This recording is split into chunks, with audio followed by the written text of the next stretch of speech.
we have our next speaker, who's Dr. Nitin D Rai. He's a political ecologist and independent scholar.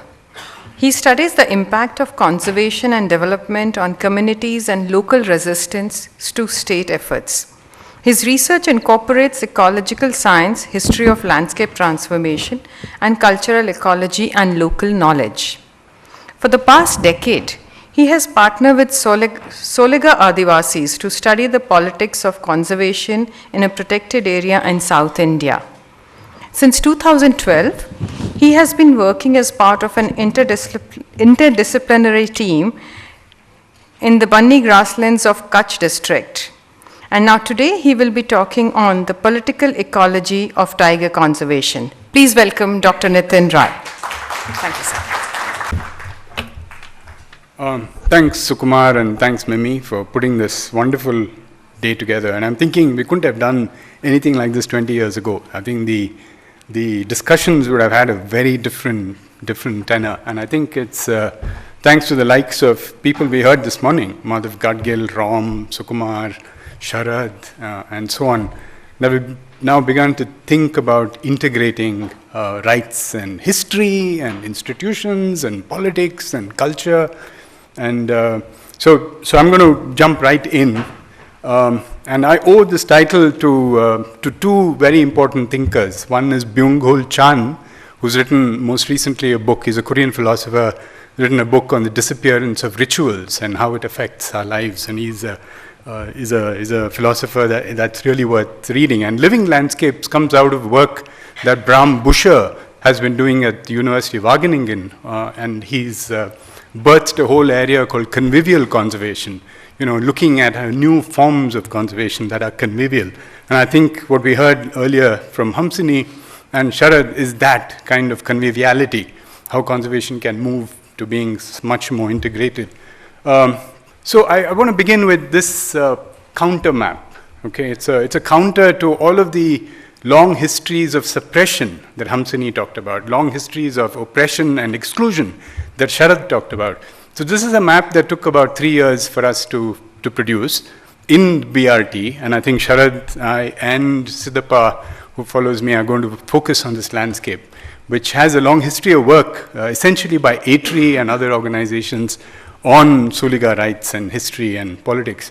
So this was a map, not very clear as projected, but what it shows is the cultural sites of the Soligas and the cultural areas that they have passed out the landscape into. So there are different clans, the different sites that they have access to, cemeteries, god sites, goddess sites.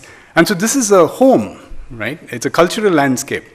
That has been erased by the Wildlife Protection Act. That's been erased by current ideas of wildlife management.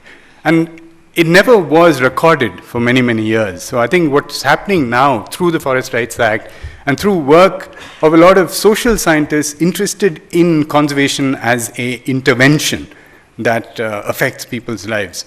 And so I want to draw our attention to all landscapes. And 1492 is a very important book that talks about these ideas as landscapes that were never really pristine, that had people's use and cultural attachments too. And there's a lot of other work along these lines as well. This is a map from the Tiger Task Force report that Sunita Narayan headed when Manmohan Singh instituted when the Sariska tigers disappeared, right? And this very important map talks about the imbrication of people, forests, tigers, and economic poverty. And so there's an enormous overlap of all of these four things. And yet, the question then becomes, how do we manage landscapes that are important to people, important to tigers, important for Adivasis? But the project has been very different. And when I started in 2004 in ATRI working with Siddhappa in BRT, we were confronted with this plan, right? Ulas Karanth writes about, and this is sort of a conservation mantra today, and continues to be, has for a long time, that we need to keep humans and animals separate, right? And this is what Gregory Simon might call a stealth, unknown, known, that these are tacit forms of environmental knowledge that are circulated and become received ideas and produced technocratic rather than democratic forms of government.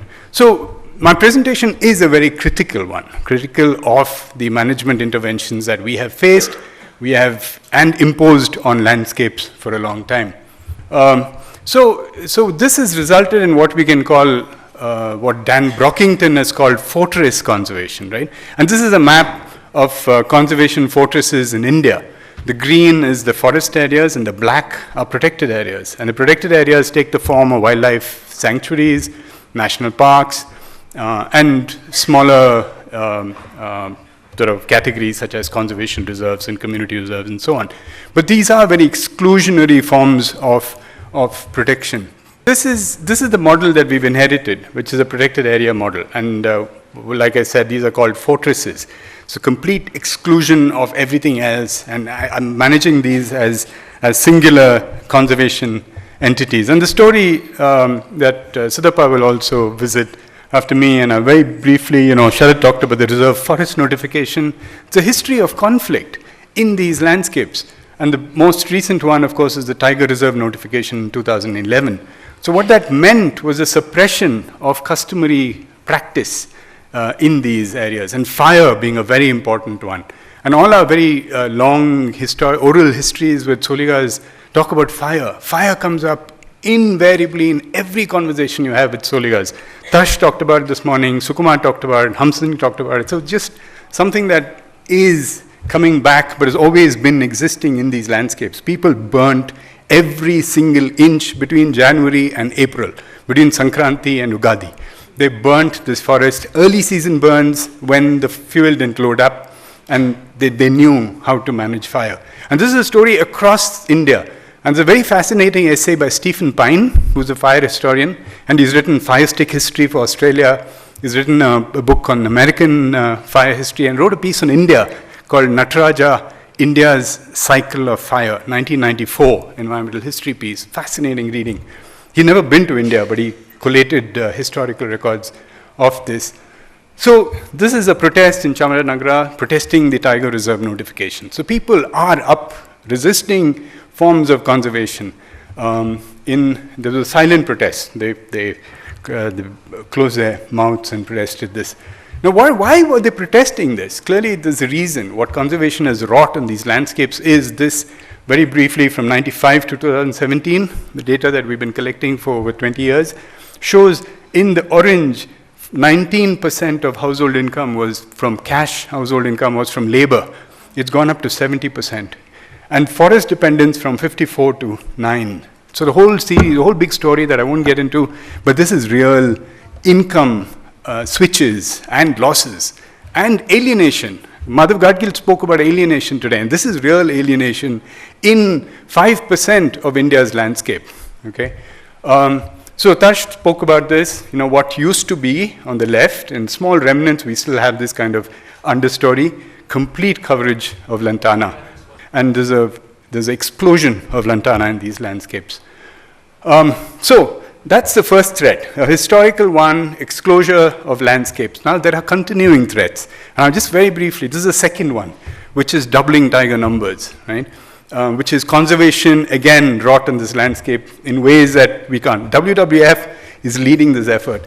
So we need to call out large institutions such as WWF, which is collecting money to put in camera traps and technology in landscapes where people have been removed or people have been restricted. So this is the quadrennial assessment of tiger numbers that happens every year. I mean, look at the investment in cameras and people on the ground, all to get that number of tigers, right? So this is a huge technological, human investment in these landscapes. And this is what, again, the entire premise goes back to sort of the original focus of what role people have. So in 2010, it says incentivize village relocation. 2014, village relocation. 18, village relocation. But the science behind this is pretty poor. If you look at the numbers in BRT alone, this is their data. This is Jhala each of these years. WII which is the Wildlife Institute of India and the National Tiger Conservation Authority. 35, 69, 86 tigers in 2018. So here's a landscape which, as Sharad mentioned, has had rights being granted, okay, CFR rights, individual forest rights under the Forest Rights Act. People live in this landscape. There are coffee estates, there's a temple, there's a jungle lodges in here, and tiger numbers. Tigers doing particularly well, in fact, phenomenally well, as is evident from this graph, again from the NTCA. BRT is number 13th, right, way above Sundarbans, Dudhwa, Bhadra. Periyar is off the map, way at bottom. I had to chop it off because. So it's doing pretty well.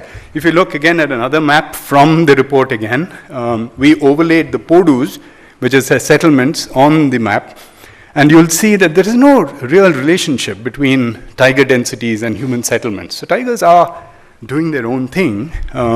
There's a paper by Carter et al. In the Proceeding of National Academy of Sciences, which talks about the fine-scale separation of humans and tigers, sort of a temporal separation during the day and during the night. So people and tigers are using these landscapes, and yet we harp on the eviction of people from these landscapes. So I think we need to rethink the science, and we might call these disingenuous natures. You know, these are areas that are based on a surreptitious knowledge.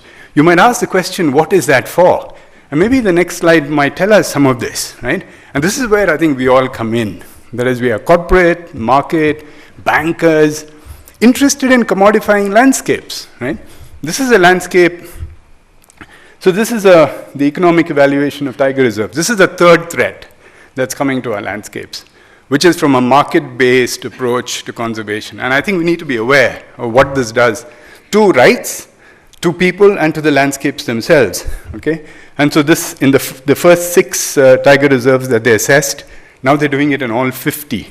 And this is something that worries me and many of us a lot. And we don't know what to do about it yet, except to talk about it. These are the ecosystem services that are being valued. They're putting a rupee value on this. So they've come up with 1.76 lakhs per hectare per year. That's the average value of tiger reserves across the country. And now they've done a second assessment in 2019, and it's ongoing for a third cycle now. Sorry, this was supposed to be animated. So the slide originally, the back, again, source from Madhu Verma, who's the lead author, said, why should businesses be concerned? They have something called an investment multiplier in that report, which says for every rupee you put in, 570, from 360 to 570 rupees could be taken out as commodified ecosystem services. And yet they're calling it, you know, we're not commodifying landscapes, they say. I'm rushing through all of this, but it's interesting. We did a paper on this called The Mismeasure of Nature. And my last slide, this is something Siddhappa sent me last night, and I had to put it in. And so I want to invoke Byung-Chul Hang's work again. In his book, The Disappearance of Ritual, he talks about how we've gone from myth to dataism, right?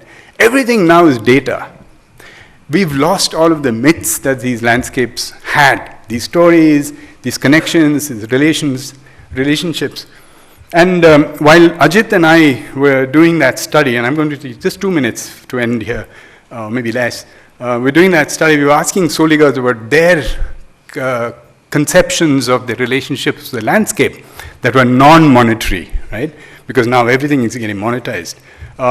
They told us a story that D.R. Nagaraj mentions in his book, The Flaming Feet. It's on Dalit, relationships with the Lord Mahadesha.